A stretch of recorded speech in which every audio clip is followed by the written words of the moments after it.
I moved into the apartment because the rent was unbelievably cheap. It was an old two-bedroom place. Nothing special, but I needed somewhere to live fast. The landlord told me I'd have one roommate named Daniel. I met him once for less than a minute. He looked exhausted, shook my hand, grabbed a backpack, and left.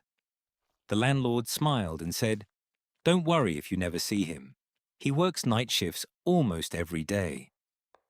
For the first week, everything felt normal. His bedroom door was always closed, and I never really heard him. Then strange things started happening. Every morning, the bathroom mirror was covered in steam, as if someone had just taken a long shower. The weird part was that I never heard the water running, even though the apartment had paper-thin walls. A few days later, food started disappearing.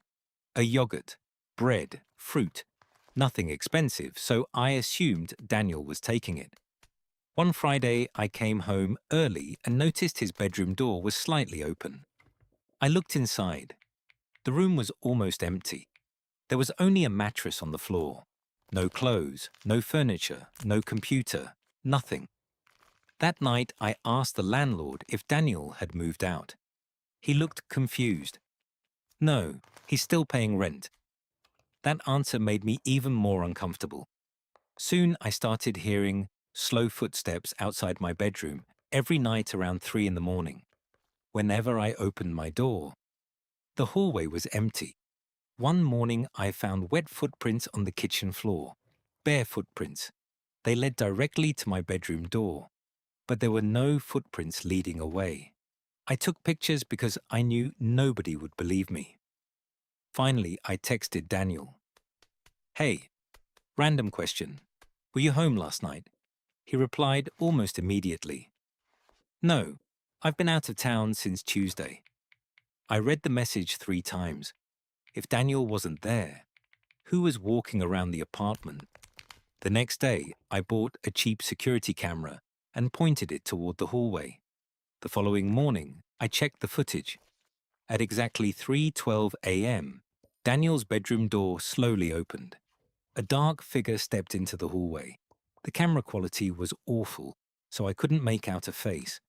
The person simply stood there, staring directly at my bedroom door for almost an entire minute, without moving. Then the figure walked into the kitchen. A few seconds later, the recording stopped because the camera battery died. I immediately called the landlord. Together we searched Daniel's room. It was still completely empty.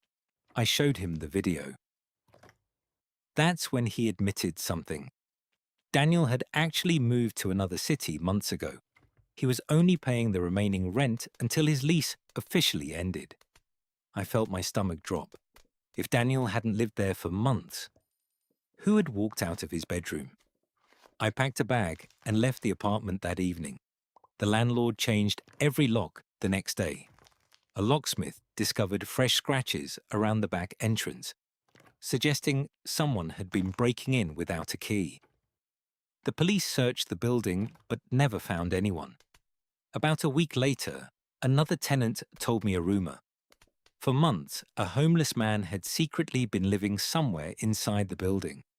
He would sneak into apartments after people left for work. He wasn't interested in valuables. He stole food, took hot showers, and looked for places to sleep. The police never confirmed it was the same person.